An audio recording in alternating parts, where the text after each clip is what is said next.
حالات زمانہ کے اعتبار سے اور ہماری حالتوں کے اعتبار سے ایک بہت ہی عمدہ شعر ہے جو بالکل صادق آتا ہے۔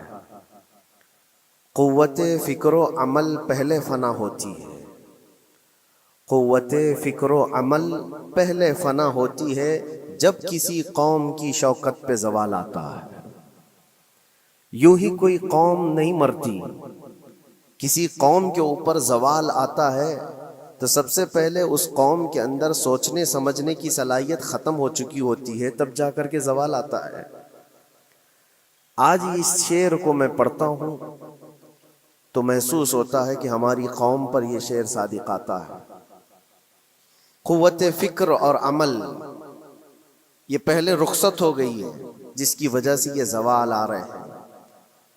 لوگ اب حادثوں پر بیٹھ کر کے چرچا کرتے ہیں، حادثہ ہونے سے پہلے جو فکر ہونی چاہیے وہ مفقود ہے۔ گھر جلنے کے بعد پھر میٹنگ کرنے کا مطلب کیا ہے؟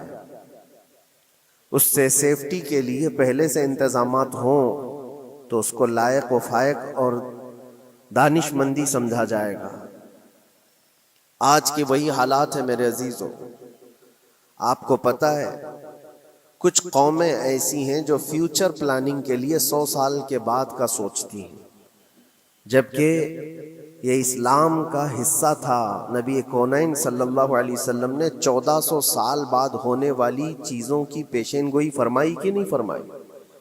اللہ کے نبی صلی اللہ علیہ وسلم نے 1000 سال بعد پیدا ہونے والی چیزوں کو پہلے سے بتایا تھا کہ نہیں؟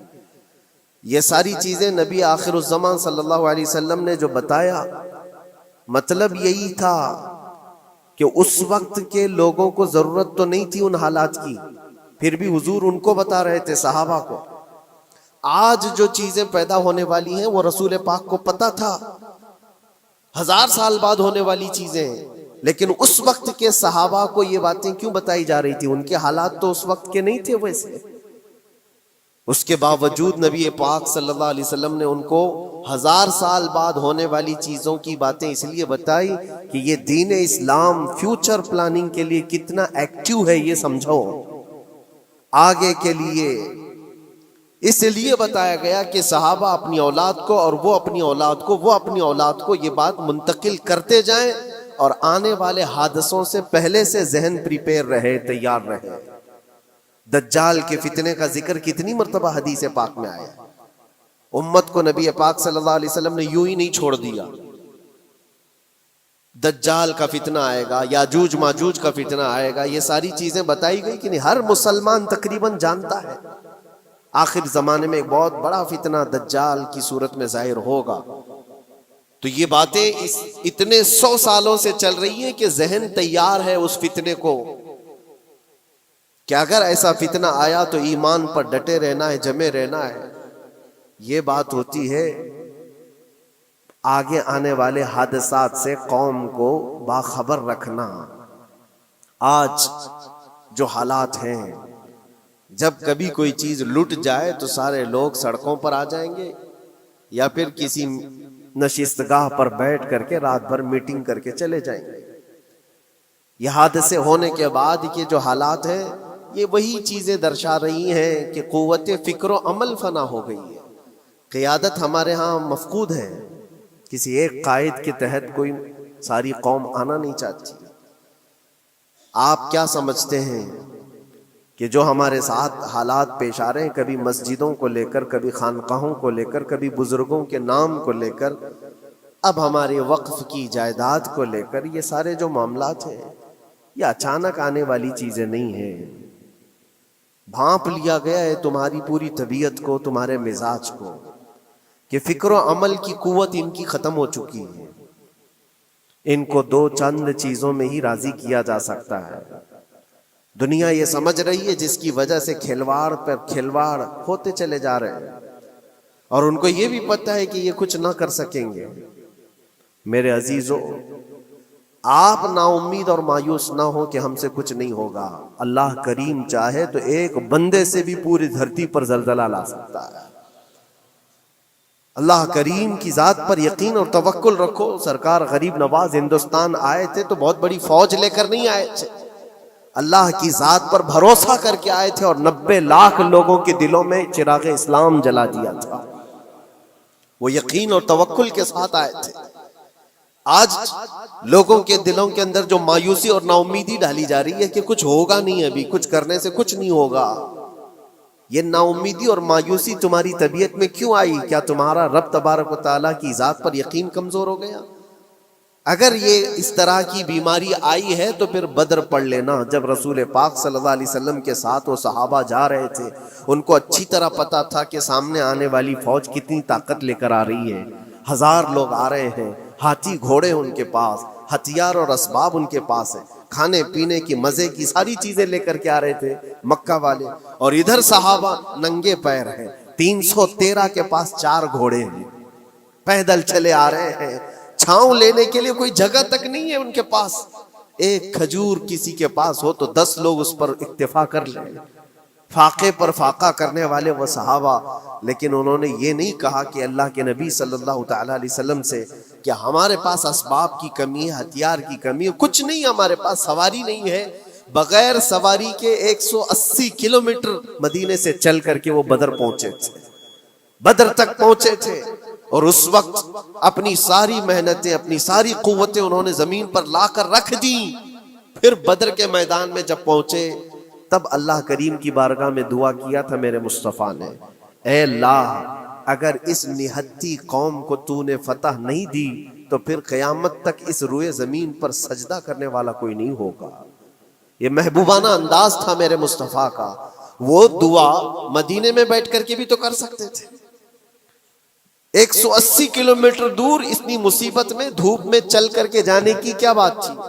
ننگے پیر صحابہ گئے ہیں، فاقے پر فاقہ کیے ہوئے. وہ مدینے میں بیٹھ کر دعا کرتے تو کیا رحمت للعالمین کی دعا قبول نہیں ہوتی؟ لیکن مصطفیٰ کریم صلی اللہ علیہ وسلم نے یہ مزاج دیا ہے، پہلے فکر و عمل میدان میں لاؤ پھر دعا کرو، اللہ کی مدد آتی ہے. یہاں ہم بیٹھ کر کے یہیں سے دعا کرتے ہیں، کچھ کرنا نہیں ہے، بدلنا نہیں ہے، اور فکر و عمل کو لانا نہیں ہے، تو پھر صرف یہاں بیٹھ کر کے دعا کرنا. یہ تو میرے عزیزوں عورتوں کو اس سے ذمہ داری دی گئی ہے کہ تم میدان عمل میں آ نہیں سکتی، تم اپنے گھروں سے دعا کرو اپنے بھائیوں کے لیے. لیکن یہ کام تو اب سارے مردوں نے بھی لے لیا ہے. بہرحال قوت فکر و عمل پہلے فنا ہو جاتی ہے جب کسی قوم کی شوکت پہ زوال آتا ہے. آج یہ جو سارے معاملات ہم دیکھ رہے ہیں، اس کی ایک خاص وجہ میں آپ کو بتانا چاہتا ہوں. آج سے تقریباً 8-9 سال پہلے میرا ایک بیان بھی ریکارڈ موجود ہے، کافی دنوں تک وہ چلتا رہا. میری اپنی بات نہیں تھی، سراج الامہ امام غزالی رحمۃ اللہ تعالی علیہ انہوں نے لکھا تھا کہ امت پر اگر ایک ایسا وقت آ جائے جب ان کے سامنے ان کے نبی کو گالیاں دی جا رہی ہیں اور امت کچھ نہ کرے، تو پھر وہ انتظار کرے کہ عنقریب وہ وقت بھی ان کے اوپر آنے والا ہے جب ان کی ماؤں، بیٹیوں اور سب عزتوں کو بازار میں نیلام کیا جائے گا اور یہ کچھ نہیں کر سکیں گے. وہ دن آ جائیں گے. بیسک وجہ وہاں سے شروع ہوئی کہ لوگ اپنے عیش و عشرت میں کچھ کمی نہ کر سکے. بارگاہ مصطفیٰ صلی اللہ علیہ وسلم کی گستاخیاں کھلے عام ہوتی رہیں، اور اس پر ہم لوگ جس طرح کے حالات دیکھتے رہے. بہت سارے لوگ تو مجھ کو یہ کہتے تھے، مجھ سے یہ کہتے تھے، کیا ضرورت ہے آپ کو بولنے کی، حالات دیکھ نہیں رہے آپ؟ ظالمو، تم کو اگر کوئی چھوٹی سی ماں کی گالی دے دے تو تم بپھر جاتے ہو اور اس کے اوپر آسمان توڑنے کی بات کرتے ہو. اور ہم اپنے نبی پاک صلی اللہ علیہ وسلم سے کروڑوں ماؤں سے زیادہ محبت کرتے ہیں. اس رسول پاک صلی اللہ تعالیٰ علیہ وسلم پر کوئی بھونکتا رہے اور اس کا جواب نہ دو، تم یہ کہتے ہو مصلحت ہے، حالات ایسے ہیں. تو پھر اپنا یہ لباس بدل دینا چاہیے، اپنا نام بدل دینا چاہیے. پھر اس دائرہ اسلام میں رہ کر کے مطلب کیا ہے؟ اسی لیے اقبال نے 100 سال پہلے ایک مزاج دیا تھا، ایمان ہے کیا چیز، اسلام ہے کیا چیز. تم کیا سمجھتے ہو داڑھی ٹوپی اور جبے کبے کا نام اسلام ہے؟ اسلام کیا ہے؟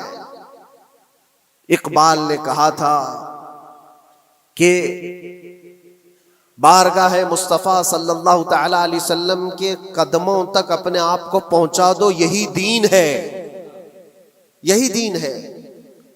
گر بہو نہ رسیدی تمام ابو لہبیست, اور اگر تم وہاں تک نہیں پہنچ سکے تو زندگی ابو لہب کی طرح. دین یہ ہے, آبرو ما زنام مصطفیٰ است. ہم سب کی عزت و آبرو حضور کے نام سے جڑی ہوئی ہے, ان کے نام سے جڑی ہوئی ہے ہماری عزت و آبرو. اور تم اس نام کی حفاظت نہیں کر سکو گے تو آگے یہ سب چیزیں آنے والی ہیں جو آ رہی ہیں. آج لوگ آج واویلا مچا رہے ہیں. یہ بات یاد رکھنا, شیطان کبھی فجر کی نماز کے لیے اٹھا نہیں سکتا, اور اگر اٹھا رہا ہے تو پھر اس کا کوئی مقصد ہے. شیطان اور نماز, آج سختہ ان کے پاس ہے, طاقت ان کے پاس ہے, حکومت ان کے پاس ہے, ڈپارٹمنٹ ان کے پاس ہے, سب کچھ, جوڈیشری, ہر چیز ان کے پاس ہو. وہ کیا کر رہے ہیں اس سے مجھے مطلب نہیں. میں آپ سے یہ پوچھنا چاہتا ہوں, مجھے رہزنوں سے غرض نہیں, تیری رہبری کا سوال ہے. تم خیر امت ہو, رسول پاک کی امت میں ہو. تمہاری بھومکا جس کو کہا جاتا ہے, تمہاری یہاں پر زندگی کے معاملات, یہ بہت زیادہ اہمیت کے حامل ہیں. تم کیسے بن سکتے ہو آج؟ اسی لیے قرآن پاک کی آیت میں نے شروع میں تلاوت کی. رب ذوالجلال فرماتا ہے, ان اللہ لا یغیر ما بقوم حتی یغیروا ما بانفسہم. بے شک اللہ تعالیٰ اس وقت تک کسی قوم کی حالت نہیں بدلتا جب تک وہ قوم خود اپنی حالت بدلنے کی کوشش نہیں کرتی. جب تک اپنی حالت بدلنا نہیں چاہتے اس وقت تک اللہ تبارک و تعالیٰ نہیں بدلے گا. وَإِذَا أَرَادَ اللَّهُ بِقَوْمٍ سُوءًا فَلَا مَرَدَّ لَهُ. اور اللہ تعالیٰ کا یہ جلال بھرا ارشاد تو سنو, یہ 13ویں پارے کی سورہ رعد کی آیت ہے. اللہ کریم فرماتا ہے, اور جب اللہ کسی قوم کے ساتھ سختی کا معاملہ کرنا چاہے, پکڑ کرنا چاہے, تو پھر کوئی طاقت اس کو ٹال نہیں سکے گی. رب تبارک و تعالیٰ جب کسی قوم پر عذاب لانا چاہے تو کوئی اس کو ٹال نہیں سکے. تو بدلو. اسی لیے اکثر یہ کہا جاتا, میں تو اپنی تقریروں میں جو چند مجھے چیزیں یاد رہتی ہیں وہ عرض کیے دیتا ہوں. باقی مجھے شعر و شاعری زیادہ یاد نہیں رہتی, لیکن جو دل پہ لگتی ہیں باتیں وہ ذہن میں محفوظ ہو جاتی ہیں. کسی شاعر نے کہا تھا, جگہ جگہ کے تھک چکے ہیں تمہیں یہ ہنگامے, نشاتے لذت خواب گراں بدل ڈالو. کیا مطلب ہے؟ روز ایک ایک ہنگامہ ہوتا ہے, تم کو جگا رہا ہے. اٹھ جا اے مسلمان, اٹھ جا. نشاتے لذت خواب گراں بدل ڈالو. لمبی نیند سونے کی جو عادت پڑی ہوئی ہے اس مزے کو بدل ڈالو. غلط روی سے منازل کا بعد بڑھتا ہے, مسافروں رویش کارواں بدل ڈالو. شاعر نے کہا ہے, ادھر ادھر کی لے میں چلتے رہو گے تو منزل لمبی ہو جائے گی. جس راستے پر تمہیں چلنا ہے اگر بار بار ادھر ادھر مڑتے رہو گے, غلط روی اس کو کہتے ہیں, غلط چلنے سے منازل کا بعد بڑھتا ہے, منزل لمبی ہو جاتی ہے, جہاں پہنچنا تھا وہاں پہنچ ہی نہیں پاؤ گے. اسی لیے شاعر کہتا ہے, مسافروں رویش کارواں بدل ڈالو. قافلے کے چلنے کا جو طریقہ ہے اس کو بدل لو تم. یہ پوری کی پوری بات ہم پر فٹ ہوتی ہے. چلنے کا انداز بدل ڈالو اے نوجوان. جہاں کسی کے گھر میں آگ لگی وہ دھواں اٹھ رہا ہو, اور اگر کوئی نوجوان اندر بیٹھ کر کے یہ کہتا ہو کہ یہ ساون کا موسم ہے یا پھر یہ ابر رحمت ہے, تو اس کی سوچ پر ہم کیا کہیں. جہاں آج پوری قوم قسم پرسی کے عالم میں ہو, امت محمدیہ کے یہ حالات آج دیکھ رہے ہیں, روزانہ دیکھ رہے ہیں. تم شیئر تو کرتے ہو, ہر جگہ شیئر کرتے ہو, اور سارے ریلز پر تم جو دیکھتے ہو ہنگامے روز, صرف ہندوستان کے نہیں پوری دنیا بھر کے. فلسطین کے مظلوم بچوں کی لاشیں دیکھتے ہو اور شیئر کر کے آگے بڑھ جاتے ہو. ان کی چیخیں, ان کے ڈاک کے ملبے, ان کا ڈھیر, ان کے تباہ و برباد گھر, ایک ایک قبر میں 80 لوگوں کی لاشیں, یہ سب کیا تم نہیں دیکھتے؟ شیئر کر کے آگے بڑھ جاتے ہو. یہی تو ہنگامے ہیں جو تمہیں دھگا رہے ہیں. جگہ جگہ کے تھک چکے ہیں تمہیں یہ ہنگامے. ہنگامے خود ہی تھک گئے, یہ اٹھتا نہیں ہے, اٹھتا نہیں ہے. ایک دور وہ تھا 100 سال پہلے کا جب یہاں پر موجود انگریز اس قوم کو دیکھ کر یہ کہنے پر مجبور ہو گیا تھا یہ فاقہ کش موت سے ڈرتا نہیں ذرا, بھوکیوں پر بھوکا رہتا ہے لیکن موت سے ڈرتا نہیں. روح محمدی اس کے بدن سے نکال دو. روح محمدی ان کے بدن میں تھی. انگریز تھر تھراتے تھے. اس قوم کا کوئی جواب ہی نہیں ہے. سب سے زیادہ اگر کسی چیز سے ڈرایا جا سکتا ہے تو موت سے, اور یہ قوم ایسی ہے کفن تو اپنے کندھے پر لے کر گھومتی ہے, جہاں موت آ جائے سو جائے. یہ فاقہ کش موت سے ڈرتا نہیں ذرا, روح محمدی اس کے بدن سے نکال دو. یہ کس کی بات تھی؟ یہ انگریزوں کی بات تھی. اور آج حالات بدل گئے. سارا کا سارا زمانہ تم پر آج بھوکے بھیڑیا کی طرح جھپٹ پڑا ہوا ہے. اور ان حالات میں آپ سے سوال کرتا ہوں, ایک طرف تیز آندھیاں چل رہی ہیں, ایک طرف گھر کے اندر آگ لگی ہوئی, ایک طرف بھوک اور پیاس کی شدت ستا رہی ہے, ایک طرف تمہارے بھائی بہنوں کی بیماریاں ستا رہی ہیں. جب اتنے سارے معاملات ہو تو اے نوجوانوں بتاؤ تم کیا کرو گے اس وقت؟ رات بھر بیٹھ کر گیم کھیلو گے؟ کیا یہ گیم کھیلنے کا وقت ہے؟ اس نوجوان پر کیا یہ افسوس نہیں ہوتا کہ اس کے پوری امت کے حالات ایسے ہیں کہ بچوں کی چیخیں نکل رہی ہیں اور اس کو پب جی سے فرصت نہیں ہے, ریل بنانے سے فرصت نہیں ہے, یہ مجرے کرتا ہوا گھوم رہا ہے. مسجدیں ویران کیوں ہیں, خالی کیوں ہیں؟ تم نے مسجدوں کو ویران رکھا تو مسجدیں تباہ ہونے شروع ہو گئیں, دوسروں کی نظر ہونے لگ گئیں اور اس پر لوگوں کی غلط نظریں پڑنے لگ گئیں. آ جاؤ اے مسلمانوں میرے مصطفیٰ کریم صلی اللہ تعالی علیہ وسلم کی ہدایات پر.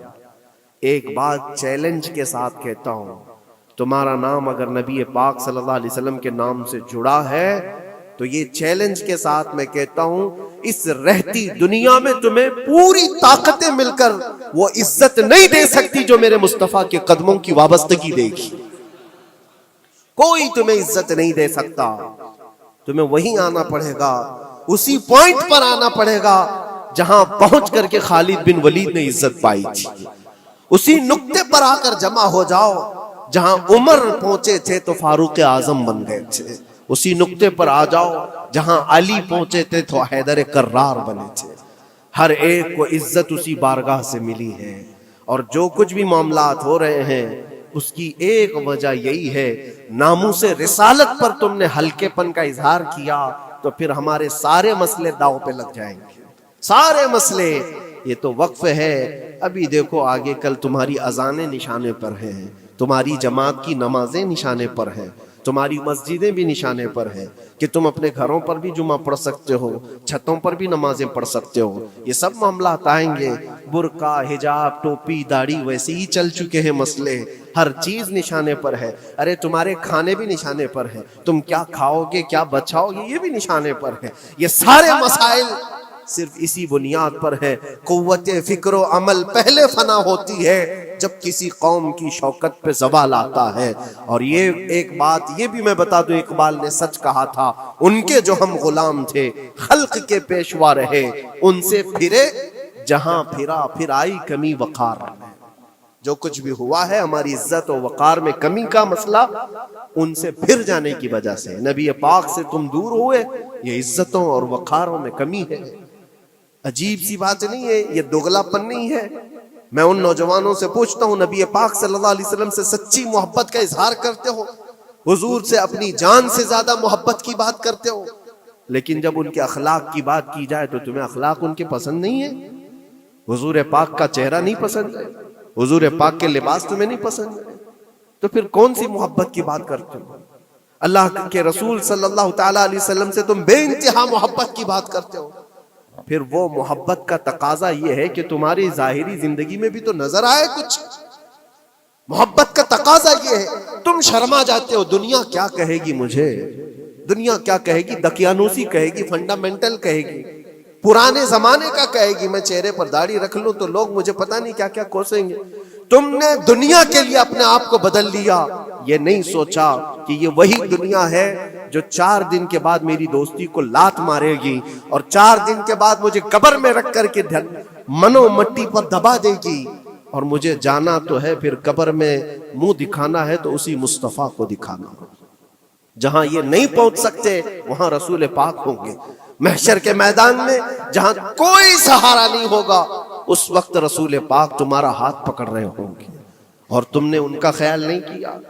آ جاؤ اسی نقطے پر، اسی پوائنٹ پر جہاں ہماری کامیابی مضمر ہے. میں صرف اور صرف اپنے بیانوں میں یہی چیز عرض کرنا چاہتا ہوں، صرف اتنا چاہتا ہوں اے نوجوانوں، جس کے نام سے تم آباد ہو اس نام کے ساتھ صحیح معنوں میں جڑ جاؤ، کیونکہ قرآن کا وعدہ ہے وَلَا تَهِنُوا وَلَا تَحْزَنُوا وَأَنْتُمُ الْأَعْلَوْنَ إِن كُنتُم مُؤْمِنِينَ. گھبراؤ مت، پریشان مت ہو، تم سب سے زیادہ بلند رہو گے. اگر اللہ نے فرمایا ہے تو یہ 100% حق ہے. اللہ نے فرمایا ہے تم سب سے زیادہ بلند رہو گے، لیکن آگے رب فرماتا ہے ان کنتم مؤمنین، اگر تم سچے ایمان والے ہو جاؤ. اور ایمان کس کو کہتے ہیں؟ لا یؤمن احدکم حتی اکون احب الیہ من والدہ وولدہ والناس اجمعین. میرے آقا فرماتے ہیں ایمان اس وقت تک کمپلیٹ نہیں ہوگا جب تک تم اپنے ماں باپ اولاد اور ساری دنیا سے زیادہ مجھ سے محبت نہ کرو. یہ ہے. اور اخیر میں یہی کہوں گا، ہر مسئلے کا حل، سارے تمام ایشوز کا خلاصہ، علاج ایک ہی چیز میں ہے کہ محمد سے وفا ہے. تو ہم تیرے ہیں، یہ جہاں چیز ہے کیا، لوح و قلم تیرے ہیں. لوگ انتظار میں ہیں، بہت سارے لوگ یہ پوچھتے بھی ہیں ہمیں کیا کرنا چاہیے، ہمیں کیا کرنا چاہیے. ظلم پہ ظلم ہوتا جا رہا ہے. ظالم اپنے انجام پر ضرور پہنچیں گے، کیونکہ قرآن میں اللہ کا وعدہ ہے وَسَيَعْلَمُ الَّذِينَ ظَلَمُوا أَيَّ مُنْقَلَبٍ يَنْقَلِبُونَ. ان قریب ظالم یہ دیکھ لے گا کہ اللہ اس کو کس پلٹی پر پلٹائے گا، کس کھائی میں گرائے گا. اسے اندازہ بھی نہیں ہوگا، اس کے بنے ہوئے جالوں میں وہ خود پھنسے گا.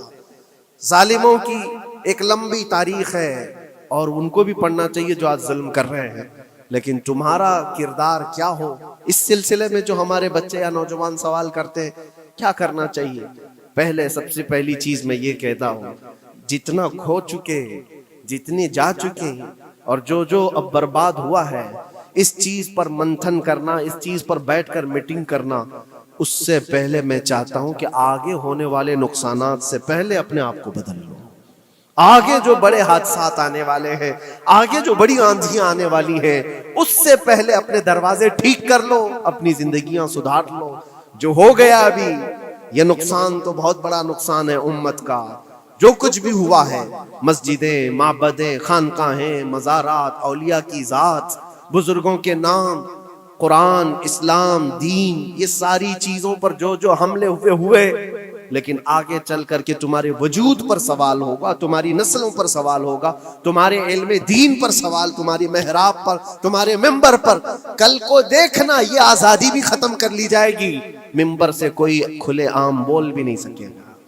یہ آج جو ہم بیان کر رہے ہیں، آگے چل کر کے دیکھنا یہ آوازیں بھی بند کر دی جائیں گی کہ کھلے عام کوئی مولوی بول نہ سکے، جو ہم چاہیں وہی بولے.